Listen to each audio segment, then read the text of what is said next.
My name is Rowena Chase. I'm 28 years old. 3 months ago, my parents looked me straight in the eye and handed me a house that was already falling apart. Cracked walls, rotting floors, no running water. Meanwhile, my younger sister, Ilara, received a luxury penthouse in the heart of the city, floor-to-ceiling windows, private elevator, the kind of place people take photos of just to prove they've been there. I didn't argue. I took the rusted key, drove 40 minutes out past the last gas station, and stood in front of something that barely qualified as a house. And then, I rebuilt it. Every nail, every plank, every layer of paint. $12,000. 400 hours. My hands bleeding, my back aching, my savings gone. And when my mother finally came to see what I had turned that ruin into, she didn't smile. She didn't say she was proud. She said, "We're taking the house back. It belongs to your sister now. You have 48 hours. And when Ilara showed up with her suitcases, the look on her face told me something wasn't right. But I'll get to that. Before we continue, take a moment to subscribe, but only if this story resonates with you and when you believe you deserve to be appreciated. Tell me where you're listening from and what time it is there. And just so you know, this is a fictional story, with some AI-enhanced details to make it more emotional and engaging. Now let me take you back. Friday evening, early March, the night everything started. It began at my parents' dining table, the same dark oak table where every important decision had been announced since I was a kid. My father, Victor Chase, stood at the head, 59, former financial director, the kind of man who doesn't raise his voice because he never needs to. In this house, silence meant obedience. My mother, Helena, stood beside him, hands folded, smiling. Not a warm smile, a practiced one, and across from me sat Ilara, my sister, my reflection, my opposite, the favorite. "We've decided," my father said, "to give both of you a head start." He slid 2 envelopes across the table, one thick, one thin. Ilara grabbed hers first. Inside a sleek gold key card and a printed contract. A penthouse, downtown. 2 bedrooms, skyline view, worth at least $300,000. She gasped. "No," she squealed. My mother pulled her into a hug, laughing, holding her like she'd just won something. And for a moment, it was like I wasn't even in the room.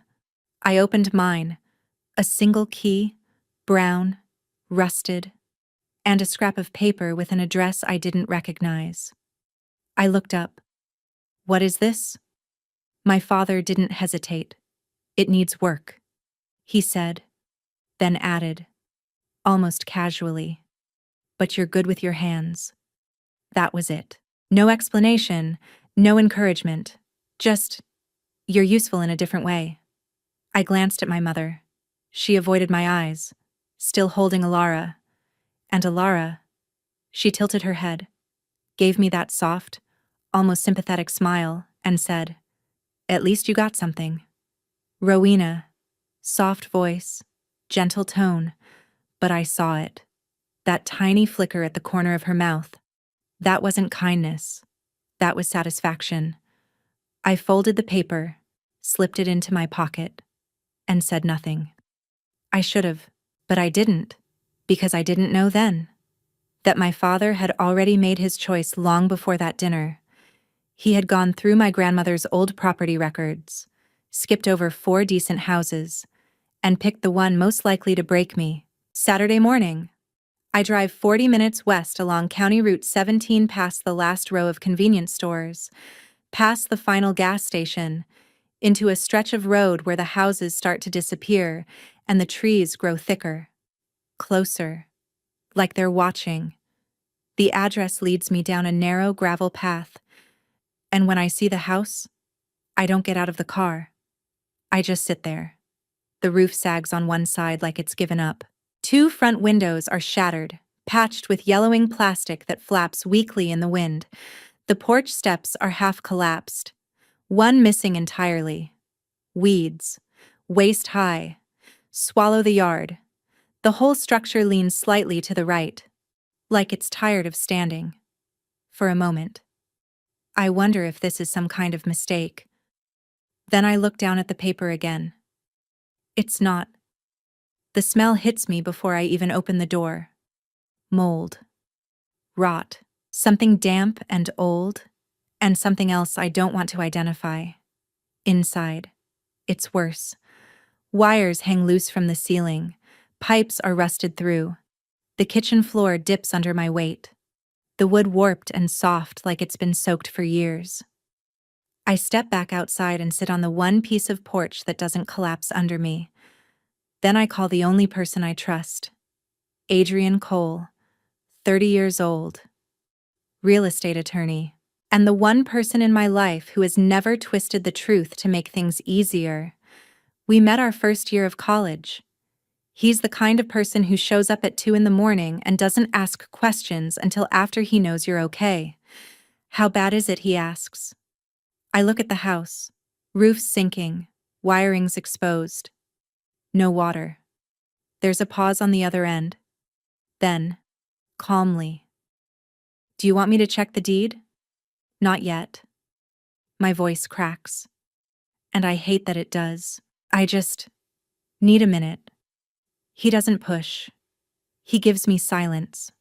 Real silence. I hang up and stare at the house again, and for some reason, I think about my grandmother, Evelyn Chase.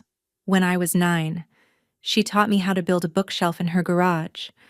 She stood behind me, guiding my hands over the wood, and said something I didn't understand back then. Your hands know things your mind hasn't learned yet. I didn't realize it at the time, but that memory would end up meaning everything. That night. I sit in my truck with a notebook and a calculator. Roof 8,000, floors 5, plumbing 6, electrical 7, paint, drywall, fixtures, another 9, $35,000. I check my bank app. 12,411. I close the notebook, then open it again, and start crossing things out. What can I do myself? Floors? Yes. Drywall? Yes. Paint? Obviously. Cabinets? Trim? Built-ins? That's not just possible. That's what I do. I've been working with wood since I was 16. I restore furniture. I build things people keep for decades. I'm good at it, even if my family has never once called it a real career. To them, I'm just the daughter who works with her hands, while Alara wears tailored suits and signs contracts. Monday morning. My phone rings. Alara. Her voice is sweet in that very specific way, the kind that always comes right before something sharp. Oh, Rowena, are you seriously going to live there? It's mine, I say. I'll make it work. A soft laugh. You could just sell it. Get yourself a small apartment. Something normal. I said I'll make it work. There's a pause. Then she says, lightly, okay, good luck with that. She hangs up. That same afternoon. My mother texts, don't waste your savings. Rowena, your father knows what he's doing. I stare at the message, then lock my phone. No reply. I drive straight to the hardware store and load up 200 pounds of lumber into the back of my truck. The first week. I rip out the entire kitchen floor. On my hands and knees. Splinters. Dust. Sweat running into my eyes. I haul broken boards into a rented dumpster. Piece by piece. Until the space is nothing but exposed beams and possibility. On the third day. Someone speaks. You're going to be busy for a while. I look up. A woman stands on the other side of the fence. Mid-60s. Sharp eyes behind reading glasses. The kind of posture that says she doesn't waste words. Yeah, I say, wiping my hands on my jeans. She studies the house. Then me. Lot of work. I nod. Yeah. She disappears for a moment and comes back with a glass of ice water, handing it to me like it's the most natural thing in the world. I didn't ask for it. She doesn't say anything else right away, just watches me for a second, then nods toward the house. This land used to belong to Evelyn Chase. She says. That your grandma, I freeze. Yes. How do you know that? She shrugs. Like it's obvious. I've lived here over 30 years. Honey, I know who owned what. I don't respond. But I remember it. I tuck it somewhere in the back of my mind, even though I don't fully understand why it matters yet. 6 weeks later, I have nothing left. Not low. Gone. Every dollar I had is now inside this house. The subfloor is new. The drywall is up. The roof no longer leaks when it rains. The kitchen has cabinets I designed and built myself. White oak. Clean lines. Dovetail joints that fit so perfectly they don't even need glue. The living room wall that used to crumble when you touched it is now smooth. Painted a warm white. Solid. Real. You can press your palm against it and feel something that didn't exist before. But the electrical system? That's where things get complicated. The original wiring is ancient, knob and tube from decades ago. I've replaced what I can reach. But the main panel needs a licensed electrician. $3,000 to $5,000. Money I don't have. So I do what I can. Temporary wiring.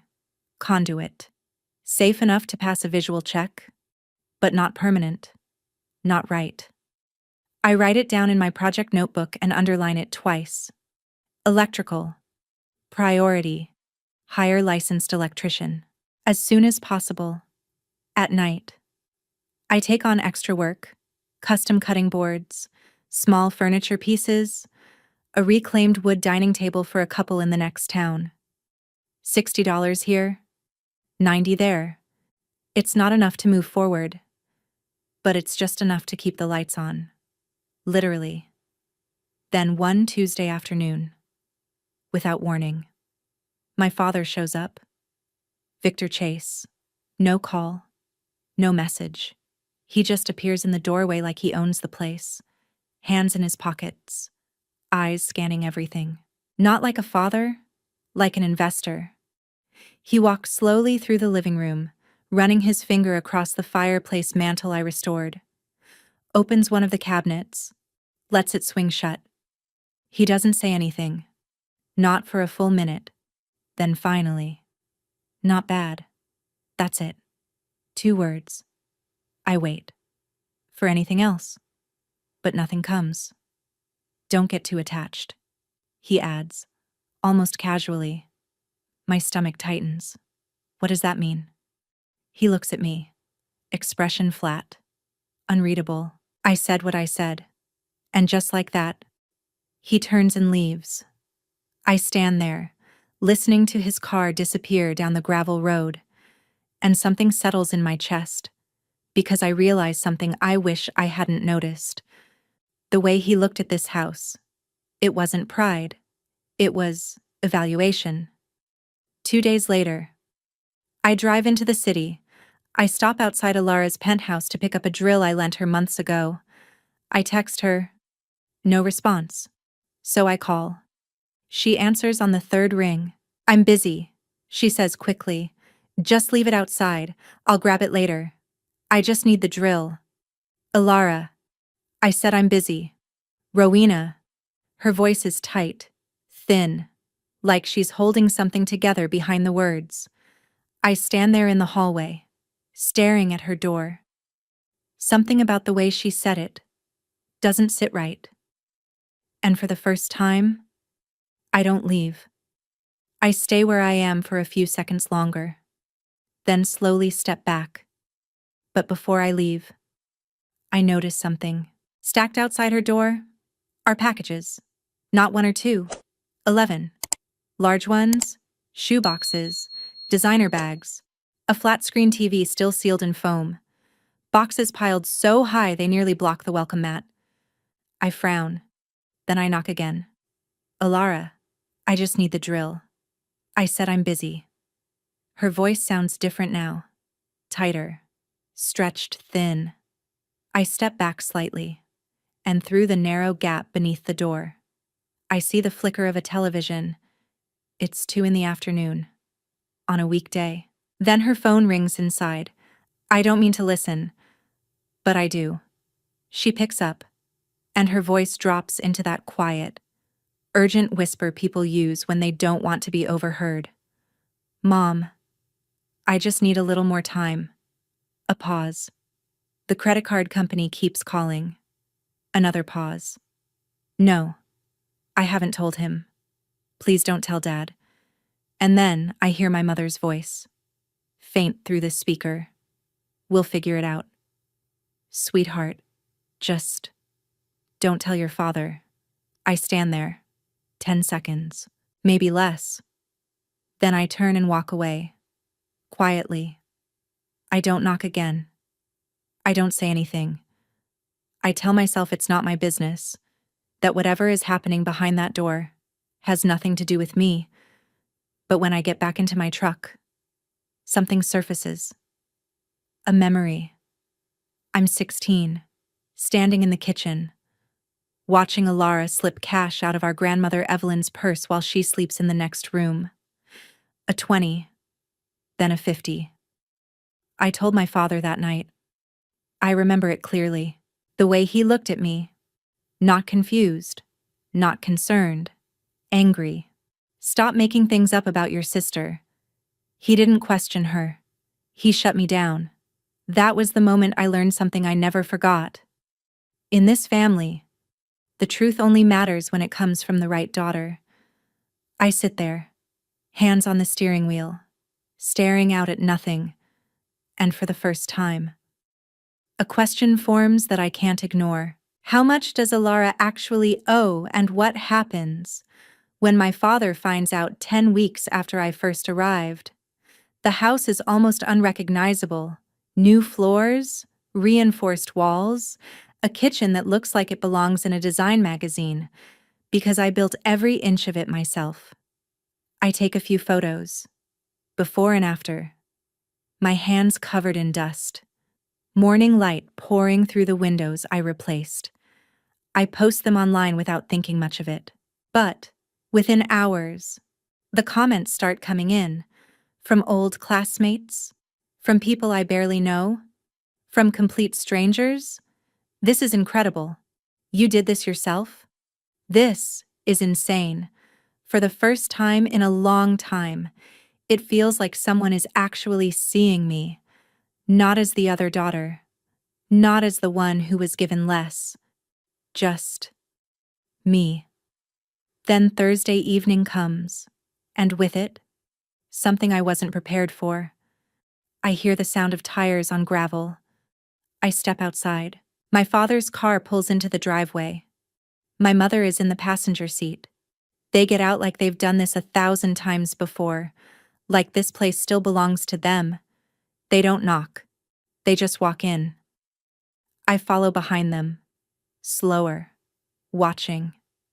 My mother moves through the house quietly, her fingers brushing along the walls, opening cabinets, running her hand across the countertop I sanded and sealed with my own hands.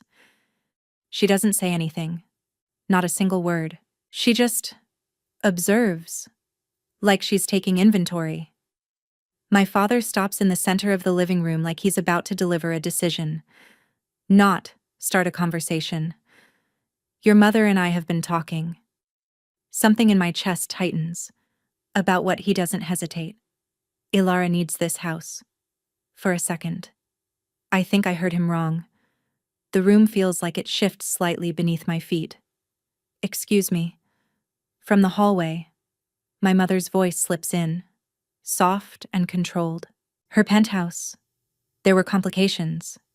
She can't stay there anymore. I look back at my father. What kind of complications he doesn't answer. Not even a glance in that direction. Instead, he says, flat and final, the deed is still in my name. Rowena, this house belongs to me. My hands start to shake. I press them down against the counter. My counter. I rebuilt this house, I say. My voice steady in a way I don't feel. Every wall, every floor. With my property. He cuts in. On my land. My decision. My mother steps closer, her tone gentle. Practiced. We'll make it up to you. Honey, this is what's best for the family. I look at her. She won't meet my eyes. I look at him. He's already decided. This isn't a discussion. It never was. If you think my mother was right to ask me to give up the house I rebuilt for my sister, comment like, but if you don't agree with that choice, comment dislike. I really want to hear your thoughts, because maybe your perspective will help me make the right decision moving forward. I don't cry. I don't raise my voice. I don't argue. I just say 5 words. I need to make a call. That night, at 11, I'm sitting on the kitchen floor, the one I installed myself 6 weeks ago, back against the cabinets I built. Everything around me is something I created, and somehow, none of it feels like mine.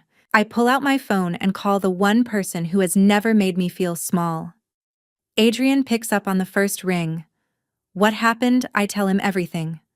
My father showing up, the 48 hours, Alara needing the house, my land, my decision.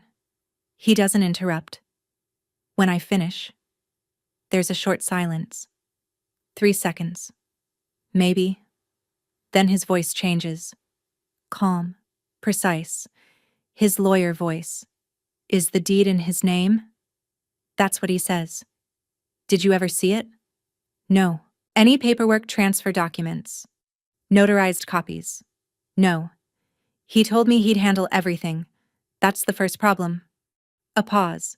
Then he continues. The second. Who actually owns the land? Something clicks. A memory. The neighbor. Her voice. This land used to belong to Evelyn Chase, my grandmother, my father's mother, Adrian. My neighbor said this land used to belong to my grandmother. Used to, he repeats. Or still does. I don't know. Another pause. Give me 24 hours, he says. Do not sign anything. Do not move anything. Do not respond to your father. Can you do that? I wasn't planning to. Good. Then his tone softens. Just slightly. And Rowena. Yeah, I've been waiting for you to let me help. There's something in his voice when he says that. Something small, but real.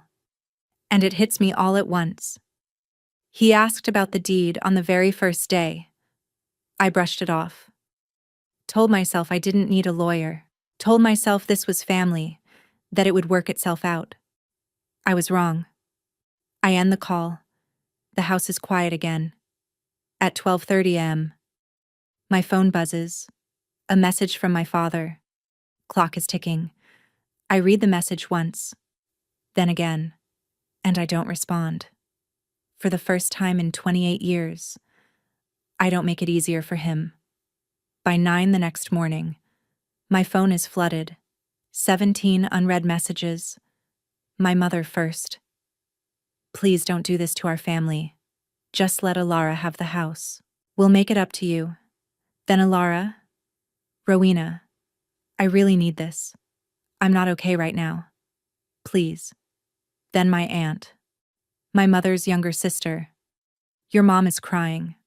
How can you be so selfish? A cousin I haven't spoken to in years. Family comes first. Don't be that person. It keeps going. Message after message, call after call. In less than 12 hours, the entire family network activates. And the conclusion is the same in every version. I'm the problem. At 10, my phone rings again. My father. I answer. But I don't speak. His voice is calm, controlled. the voice of a man who has never lost an argument inside his own home. If you fight this, he says, you won't just lose the house. A pause. You'll lose your family. I pull the phone away from my ear and stare at the screen. Then I set it face down on the workbench and pick up a chisel. I'm in my workshop, the small one I rent behind the hardware store on 5th Street. It smells like sawdust and linseed oil, the only place I've ever felt steady. I run my thumb along the edge of a hand-carved chisel, the one my grandmother, Evelyn, gave me when I turned 18, and I need someone to hear this, because my whole life, I was taught that family is everything, that you sacrifice, you bend, you make room. But no one ever told me that family can also be the people who use love like leverage, who dress control up as sacrifice, who hand you something broken and call it a gift. My phone buzzes again, a notification from the family group chat. I almost ignore it, but I don't. And when I open it, everything changes. My aunt, clearly trying to message my mother privately, has sent something to everyone. Helena says Alara owes over $60,000 in credit cards. Victor doesn't know yet. What do we do? I stare at the screen, read it twice, then take a screenshot, and save it. So that's it. That's the complication. 4 o'clock that afternoon. My phone rings again. Adrian. He doesn't say hello. Rowena, the land was never in your father's name. I stop moving. The sander in my hand goes still. What? It's held in a trust. He says. A revocable living trust. Established in 2012. My pulse starts to climb. Who's the trustee? Evelyn Chase. Your grandmother. The room feels colder. That's not possible. I say. He told me he owned it. A pause. Then Adrian answers. Calm and direct. Then he lied. Another pause. Or he assumed it was his. Either way. There's no recorded transfer. The county has no deed in Victor Chase's name.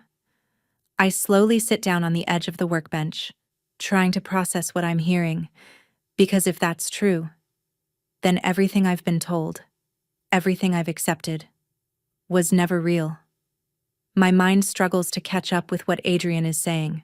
The land, and everything on it, belongs to the trust. He continues, and the sole beneficiary listed. He pauses. Is you. I lower myself slowly onto the workshop floor. Me, you. The word echoes in my head. For a second.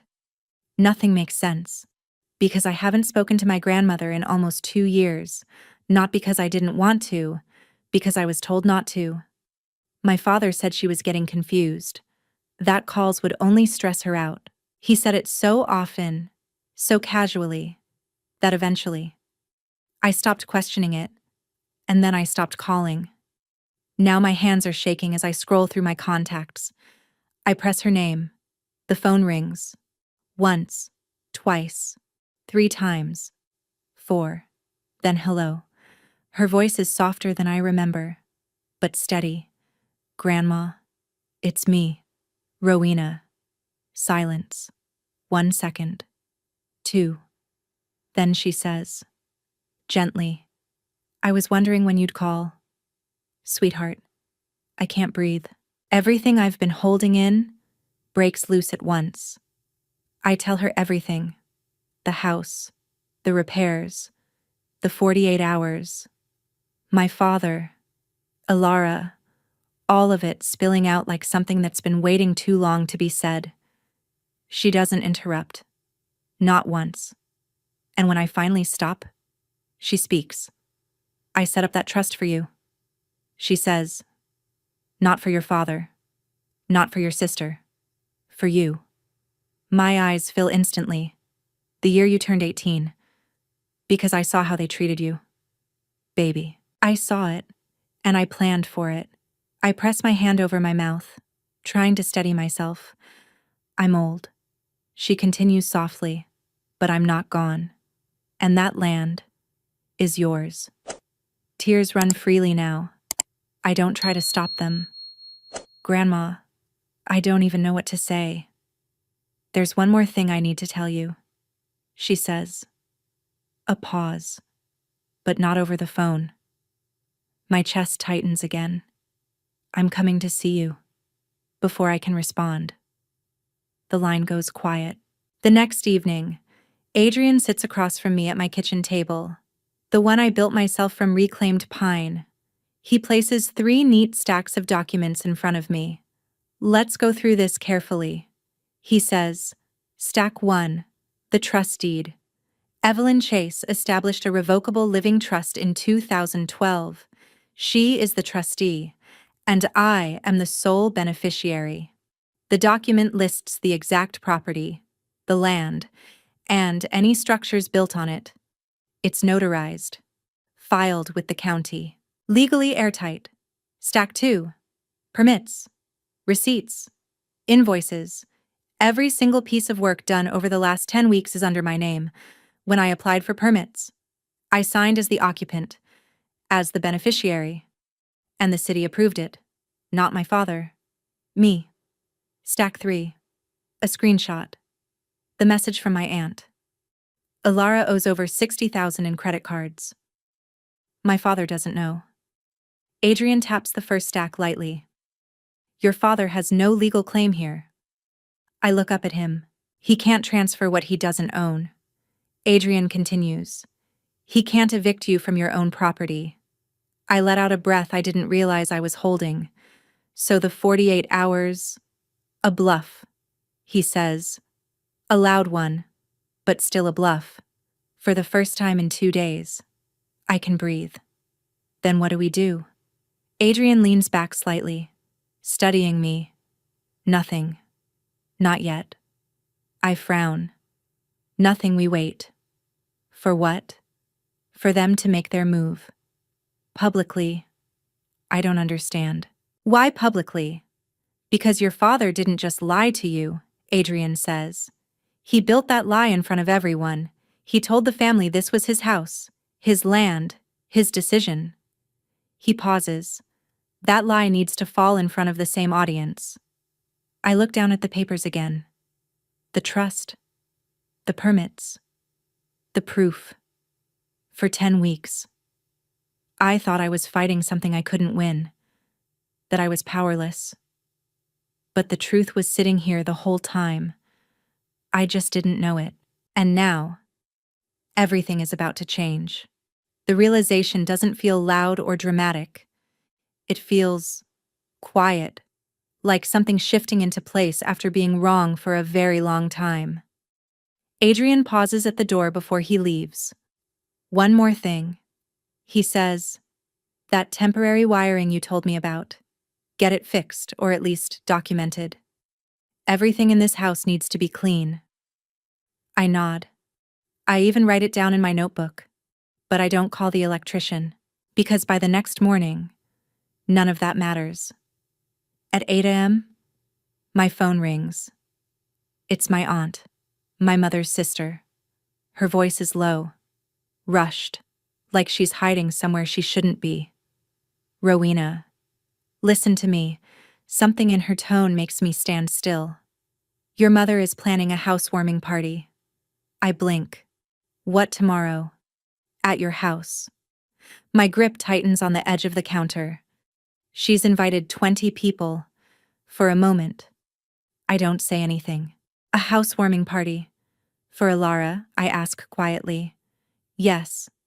At my house. Yes. The words don't feel real. She's telling everyone you agreed to it. My aunt continues. That you're giving Alara the house. That it was your idea. Something settles inside me then. Not anger. Not yet. Something colder. Something that's been building for years. Finally taking shape. Why are you telling me this? I ask. There's a pause. Because I sent that message by accident. She says, and now your mother won't even speak to me. Another pause. And because I've watched this family treat you like you're the easiest one to hurt. Her voice softens. It's not right. It never was. The call ends. I don't move for a second. Then I pick up my phone and dial Adrian.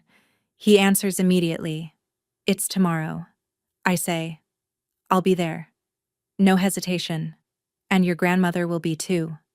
He adds, I close my eyes. She's 78. Adrian. She lives 3 hours away. She's already on the road. She called me this morning. I don't know what to say to that. My grandmother, driving alone, just to show up for me. That night, I sit in my workshop, a piece of walnut in my hands, fine grit sandpaper moving back and forth. The rhythm is steady, grounding. You ever have that feeling? When your entire family builds a story about you, a version of you where you're selfish, difficult, the one causing problems. And then they invite an audience to watch you play that role? I sit there for a long time. Then I set my alarm. 6 a.m. tomorrow. I walk into that house, either for the last time or for the first time as its rightful owner. I arrive at 9. The front door is already open. My door. The one I stripped, sanded, and stained with my own hands. Propped open with a stopper I've never seen before. I step inside. And for a moment, I don't recognize it. Not because it's broken anymore, but because it's been taken over. My mother has been here since dawn. There are new pillows on the couch, a tablecloth I didn't buy, platters of food covering the countertops I built, pink and gold balloons hanging from the archway, and right in the center, a glitter banner. Welcome home, Ilara. My chest tightens. There are people everywhere. Aunts, uncles, cousins, my mother's friends, even a few neighbors I barely know. 20 people, all laughing, all talking, all celebrating something that was never theirs to celebrate, and right in the middle of it all is my sister. The room hums with conversation like nothing is out of place. People are holding paper plates, plastic cups, laughing like this is normal, like this is a celebration. In the center of it all stands Ilara, her hair perfectly styled, a new dress I've never seen before. She's smiling, laughing, glowing like this moment belongs to her. My father stands beside her, one hand resting proudly on her shoulder, chest out, satisfied. Then he sees me, and his voice cuts clean through the room. Rowena came to congratulate her sister. He says, that's what family does. Every head turns, 20 faces, 20 smiles, all directed at me. I feel it like heat pressing against my skin. My mother appears beside me, placing a glass of lemonade into my hand like it's part of a script. Be gracious, honey, she whispers. This is hard for all of us. Before I can respond, my great-aunt steps forward, patting my arm. Such a generous thing you did, she says warmly. Giving your sister this beautiful house. I look at her, and I say, clearly, I didn't give anyone anything. The room shifts, just slightly. The small polite touches stop. My aunt blinks, confused. My father's voice lowers, sharp now. Rowena, not here. Ilara moves toward me, smooth, controlled. Her voice soft like silk. We talked about this. She says, it's for the best. I glance around the room, 20 pairs of eyes. Not one of them knows the truth, and every single one of them is looking at me like I'm the problem, like I'm the one ruining something good. Through the window, I catch a glimpse of the neighbor. She's standing on her porch, watching, shaking her head slowly. I turn and walk into the kitchen. My kitchen. I hear Ilara's footsteps behind me. The moment we're out of sight, her expression changes. Completely. You should thank me, she says. I turn. For what? For giving you a reason to finally do something with your life. She leans casually against the island I built from raw wood, white oak, brass hardware, hours of work. You'd still be sanding chairs in that sad little workshop if it wasn't for me. My jaw tightens. I built this kitchen, I say. Every cabinet, this island, all of it. And now it's mine, she replies calmly, like she's stating a fact. That's how this family works. Rowena, I thought you understood that by now. She opens one of the cabinets. Inside are my mother's dishes, already unpacked, already arranged, like they belong here, like I never did. Ilara takes a glass, fills it from the faucet I installed, takes a sip, then looks at me over the rim. Dad said you can take your tools when you leave. She adds. I don't need them. She walks out, back into the noise, back into her version of reality. I follow, because I hear my father's voice rising above the room. If I could have everyone's attention. Please. He stands near the fireplace, the one I restored piece by piece. He lifts his glass. To family. He says. And to Ilara's beautiful new home. Glasses rise, voices echo. To Ilara. I stay where I am. At the back of the room. My hands clenched at my sides. My throat burning. But I don't speak. Not yet. Because I'm waiting. Listening. For something. A sound. A knock. A car pulling up the driveway. Any second now. I know it's coming. And I know some of you would have snapped already. Trust me. I'm screaming on the inside too. But sometimes, the most powerful moment isn't when you react. It's when you wait. So if you've ever been the one your family expected to stay quiet, drop a fire in the comments. And if you want to see what happens when I finally stop being silent, stay with me, because it's about to happen. My father is still talking when it happens. Something about sacrifice, about what it means to provide. The same speech he's probably given his entire life. Then a knock. 3 sharp strikes. Firm. Deliberate.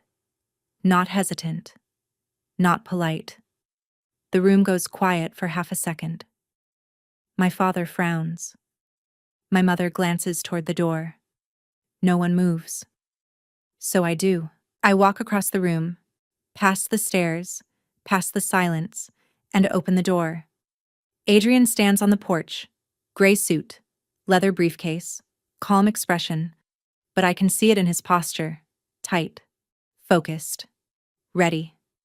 He gives me a small nod, and then I see her, behind him, moving slowly up the steps, both hands wrapped around a carved wooden cane. Evelyn Chase, 78 years old, silver hair pinned back, eyes sharper than anyone in that room. My father's voice cuts in from behind me. Who invited you? Adrian steps inside without hesitation. No one, he says evenly. I'm Ms. Chase's legal counsel. She doesn't need a lawyer. My father snaps. This is a family matter. Adrian sets his briefcase down on the dining table. With respect. Mr. Chase. Property transfer is a legal matter. The room freezes. Plates midair. Cups half raised. No one moves. Ilara's smile fades. Slowly. Completely. Then my grandmother steps inside. I move instinctively, taking her arm. She pats my hand lightly, not even looking at me. Her attention is locked on one person. My father. She takes in the room. The decorations, the banner, the food arranged on counters I built. Her eyes settle on the glitter letters. Welcome home, Ilara. Then she turns to him, and the entire room seems to hold its breath. Her voice is quiet, clear, sharp. Victor, whose land do you think this is? He opens his mouth, Nothing comes out. Not a single word. My grandmother pulls out a chair at the table and sits down slowly, folding her hands in front of her. Sit down.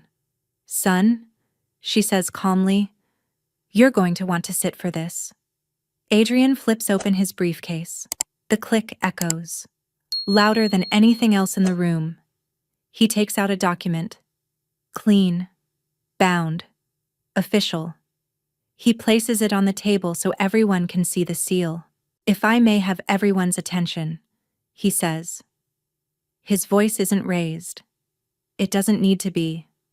This property, including the land and all structures on it, is held in a revocable living trust established in 2012 by Evelyn Chase. He pauses just long enough for the words to settle. The sole beneficiary is Rowena Chase. My father takes a step forward. That's not possible. He says, my mother gave me. I gave you nothing. Victor. My grandmother's voice cuts through the room. She doesn't raise it. She doesn't need to. I allowed you to use the address. I allowed you to believe what you wanted. She continues, but I never transferred the title. It was never yours. Silence. Heavy. Unavoidable. Adrian continues, steady and precise. Mr. Chase, you hold no deed, no title, and no legal authority to transfer this property to anyone. He gestures lightly toward the document. Additionally, every building permit, every contractor invoice, every material receipt from the past 10 weeks is filed under Rowena Chase's name. I feel every eye in the room shift. Toward me. She is the legal owner of all improvements. Adrian finishes, and all records are verifiable through the county. My mother's voice breaks. Evelyn, how could you do this to us? My grandmother turns her head slowly, looks at her, unblinking. I did this for Rowena, she says. A pause. Because you two couldn't. And just like that, everything starts to collapse. Not loudly, not dramatically, but unmistakably. The room shifts. People who walked in thinking this was a celebration now realize they've been standing inside a lie. No one speaks at first. The silence feels heavy, like everything is finally catching up. My great-aunt looks at my father. Victor, you told us this was your house. He doesn't answer. For once. He has nothing to say. Then my grandmother speaks. Calm and clear. I created that trust when Rowena turned 18. I saw how you treated her, so I planned ahead. That's when everything starts to crack. Alara steps forward, hands shaking. This doesn't change anything, Alara. Be quiet. My father snaps. No, she says, her voice breaking. I need this house. I don't have anywhere else to go. Silence falls. My father turns slowly. What do you mean? Her eyes fill with tears. The penthouse. I lost it. I couldn't keep up. He stares at her. Then at my mother.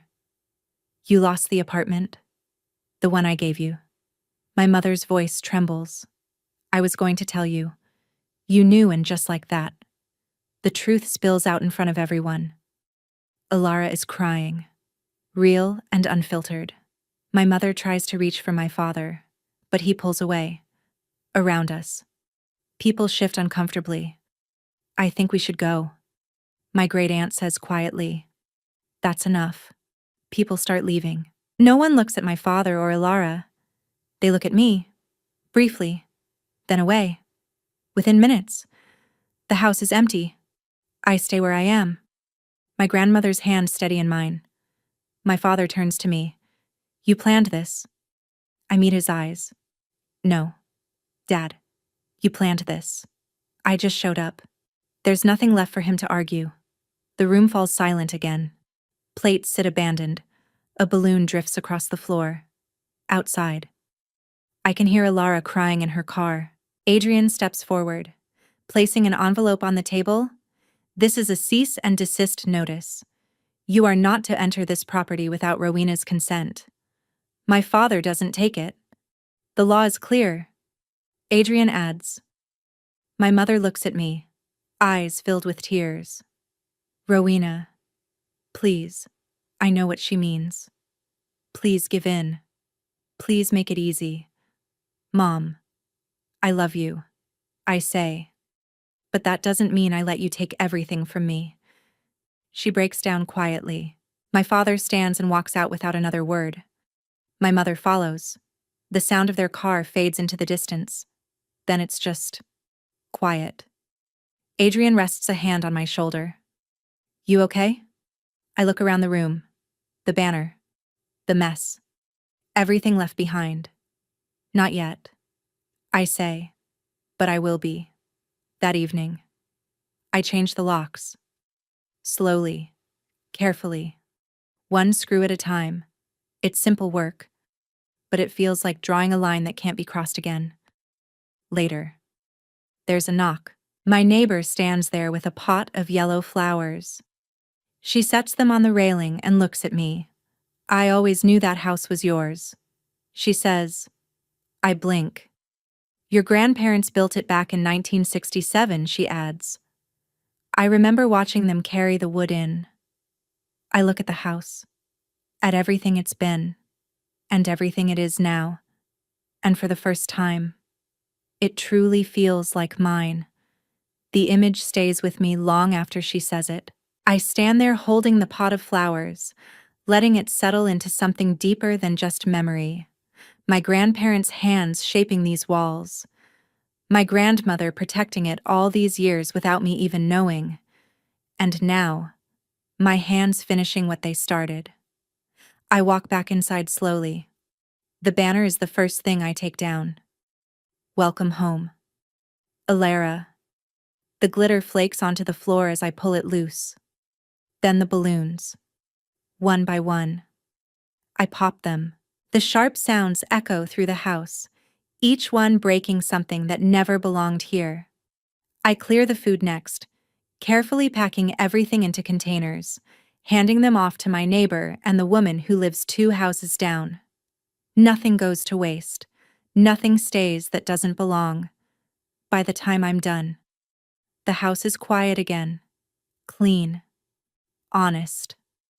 I sweep the floors, wipe down the counters, and then I sit, right in the middle of the living room. The same room that was once nothing but exposed studs and dust. For a long time. I don't move. I don't think. I just sit there. Because for the first time, the silence doesn't feel heavy. It doesn't feel like something waiting to break. It just feels like quiet. My phone buzzes, pulling me back. A message from Adrian. Get that electrical work done. Seriously. I let out a small breath. Then I pick up my phone and call the electrician. We schedule it for next Thursday. One more thing on the list. One more step forward. Later, while clearing out the hallway closet, I start removing my mother's things. Coats, boxes, old scarves I don't remember ever seeing her wear. And then, tucked behind everything, I find it. An envelope. Yellowed. No stamp. Not mailed. Hidden. My fingers pause as I turn it over. The handwriting hits me instantly. Evelyn. I open it carefully. My dear Rowena, your grandfather and I built that house together in 1967, the summer we got married. I always meant for it to go to someone who would love it the way we did. It was always meant for you. I stop reading. My chest tightens. I check the date. 5 years ago. 5 years. 5 years of her words. Sitting here. Hidden behind someone else's coats. Hidden by my father. I press the letter against my chest. And for a moment, I close my eyes. I thought everything ended that night. I was wrong. If you've ever had to draw a line with someone you love, someone who was supposed to protect you, someone who didn't, comment my house. I read every single one. And if this story feels familiar in any way, share it with someone who might need to hear it, because what came next was quieter, but it changed everything. The fallout didn't happen all at once. It spread slowly, like water finding cracks. 1 week after that night, my great-aunt stops answering my father's calls. She tells my aunt she's embarrassed to share his last name. A few days later, my cousin calls me. We've always been close. Same age. Used to sit next to each other every Thanksgiving. I always felt like something was off. She says quietly, I just didn't know what it was. I don't say anything. I'm sorry. She adds, I'm sorry no one stood up for you sooner. I sit there holding the phone, not knowing how to respond to something that should have come years ago. Then things start shifting in places I didn't expect.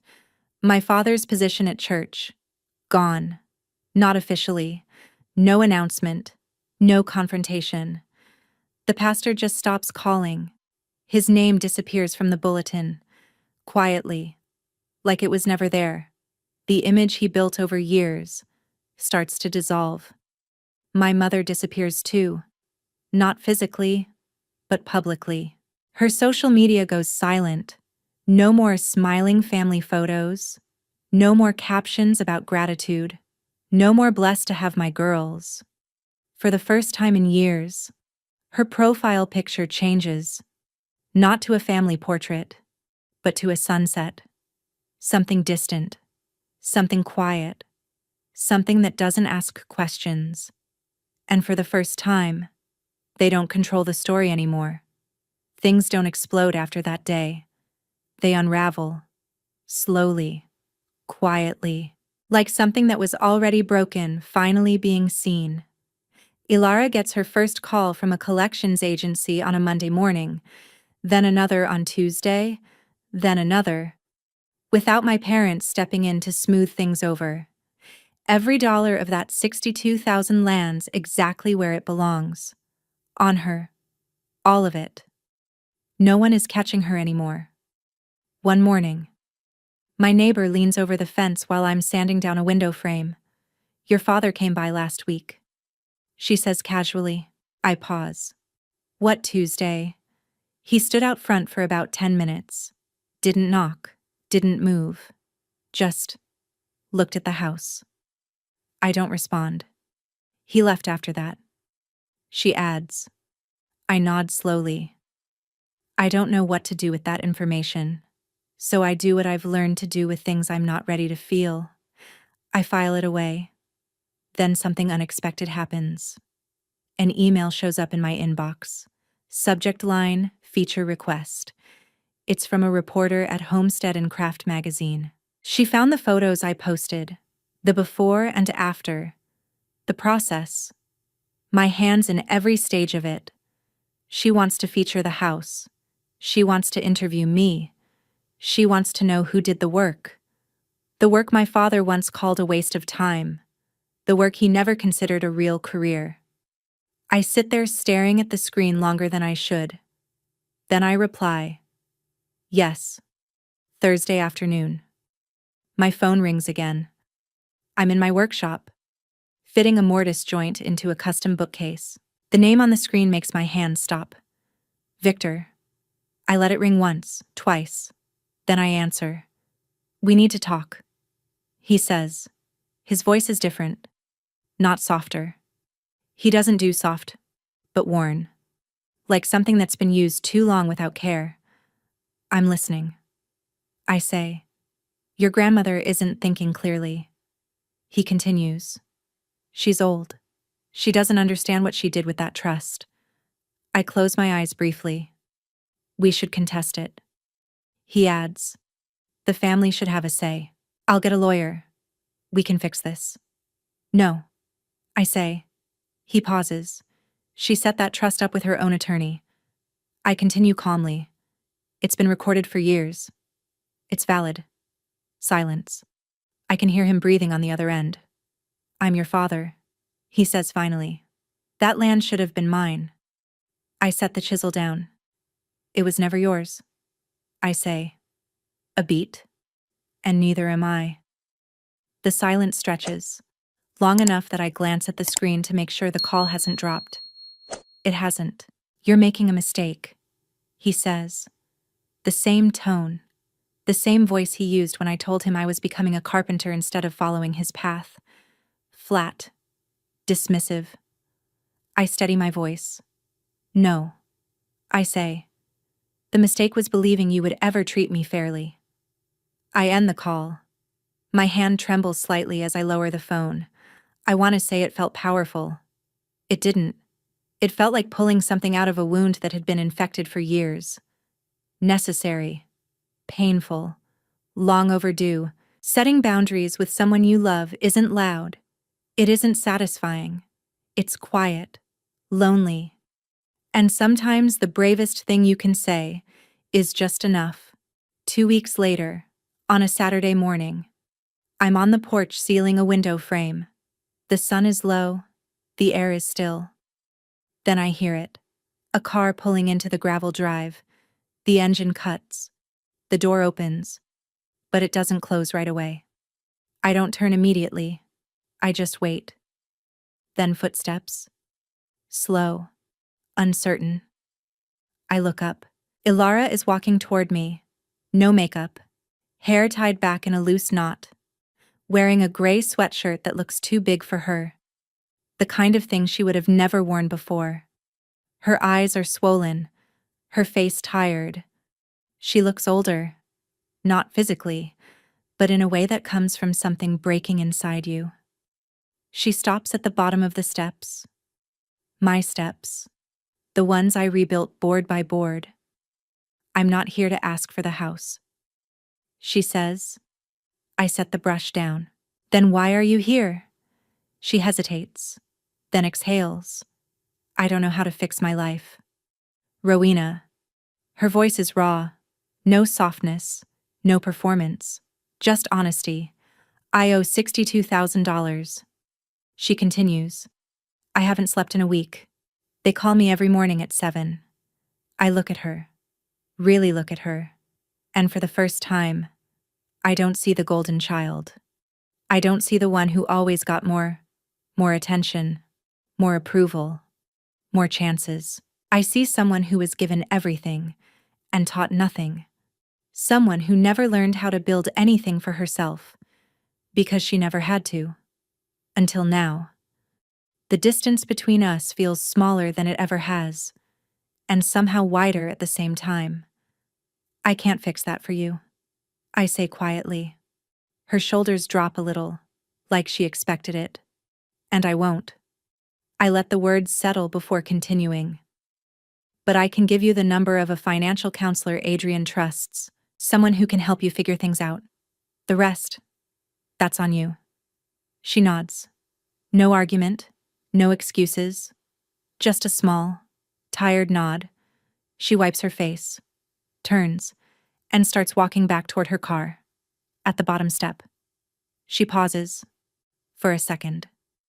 I think she's going to say something else. Instead. She reaches into her bag, pulls out a small cardboard box, and sets it on the porch railing. I'm sorry, she says. A pause. For the kitchen. For everything. I look at her. I hear you. I say. And that's it? I don't say I forgive her, because I'm not there yet. And I've learned something recently. Forgiveness doesn't come on someone else's timeline. It comes when it's ready. She nods once more, then gets into her car and drives away. I watch until the dust settles. Then I turn back to the box. It's light. Simple. Unremarkable. Until I open it. Inside are 2 thin silver bracelets. My breath catches. My grandmother gave them to us when we were 8. 1 for each of us. Ilara kept both. For 15 years. I run my fingers over the metal, feeling the weight of something I didn't even realize I had lost. A month later, I'm standing in my living room watching a photographer adjust a reflector board. And I can't help thinking how surreal all of this feels. The house that once felt like a punishment is now the center of something completely different. The reporter from Homestead and Craft walks through each room with quiet focus, her recorder in one hand, notebook in the other. She stops in the kitchen, running her hand along the cabinets. "Who did the millwork?" she asks. "I did." She looks at the floors. "And this, me. The cabinetry too." I nod. "All of it." She pauses, then looks up. "Who taught you?" I smile without thinking. "My grandmother." The article comes out 3 weeks later. 4 full pages. 12 photos. The headline reads, "From Ruin to Remarkable: How One Woman Rebuilt a 1967 Home with Her Own Hands." The center spread is the kitchen, before and after, side by side, proof of what persistence actually looks like. My neighbor ends up in one of the photos, leaning over the fence with a glass of lemonade, smiling like she's been part of the story all along. Within a week, the emails start coming in. Requests, orders, a dining table, a set of custom bookshelves, a nursery crib made from white ash. My workshop finally gets a name: Chase Woodworks. I hang the sign myself. Adrian calls me that afternoon. "Title is fully secured," he says. "Insurance is in place. No one can touch it." I lean back against the workbench. "Thank you," I say, "for everything. That's what I'm here for." He replies. A brief pause. "Now tell me you fixed the electrical." I laugh. A real laugh. "Done. New panel. New wiring. Past inspection? Good." He says, "Finally, that weekend." Another email arrives, this time from the community center downtown. They want to know if I'd be willing to teach a woodworking class. For women. I read it twice. Then I say yes. The class fills in 3 days. In May.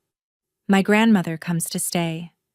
She pulls into the driveway in her old car, the trunk filled with flowers, soil, and a photo album I've never seen before.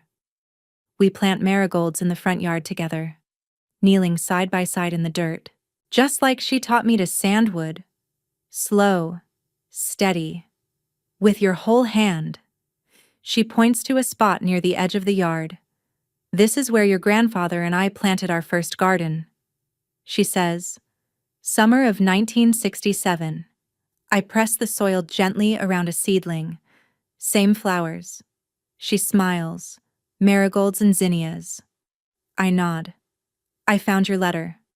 I tell her. "The one he hid." She doesn't look surprised. "I wrote 3. She says softly. "3 letters. He hid all of them." The words sit between us. Heavy. 3 chances to reach me. 3 times someone decided I didn't deserve to hear from the one person who always believed in me. But she squeezes my hand lightly. "You're here now," she says. "That's what matters." That evening, we sit on the porch, the one I rebuilt, the sun dipping low, the air calm, and for the first time in a long time, everything feels exactly where it should be. The evenings settle into something gentle after that. My neighbor starts bringing over a glass of lemonade without asking. It becomes a quiet ritual between us. No words needed. Just a shared understanding that some things don't need to be explained. Across the road, a young couple who moved in recently wave from their driveway. I wave back. It feels simple, easy, normal in a way my life never used to be. My grandmother reaches for my hand as we sit on the porch. Her skin feels fragile, paper thin, but her grip is steady, strong. "The best revenge isn't revenge at all," she says. "It's the life you build after." I look out at the yard, the marigolds blooming where we planted them, the fresh paint catching the last light of the day. The house that, just a few months ago, was barely standing. I didn't get fairness from my family, but I built something else instead. With wood. With effort. With truth. I know. I say softly. She squeezes my hand. I know you do. A week after she leaves. I sit at my desk. The one I built from reclaimed cherry. The first piece I ever sold. And I write an email. Mom. Dad. I love you. That hasn't changed. But I will not accept being treated as less than. I will not be the daughter you take from to give to someone else. I will not make myself smaller just so someone else can feel bigger. If you want a relationship with me, it begins with respect. Not control. Not obligation. Not guilt. I'm not closing the door, but I am choosing who gets to walk through it. Rowena. I read it once. Then I send it. There's no reply. Not that day. Not the next. Not the week after. And for the first time in my life, the silence doesn't hurt. Because this time, it's mine. I chose it. It wasn't forced on me. I learned that love without respect will slowly erase who you are. For years, I chose silence to keep peace. But in the end, I chose myself. I set boundaries, even when it hurt. Because I finally understood that my worth isn't something others get to decide. If you would have made the same choice as me, write good. If not, write no. Or time if you're still thinking. And if this story meant something to you, your like, comment, and subscribe aren't just support. They help stories like this reach someone who truly needs it.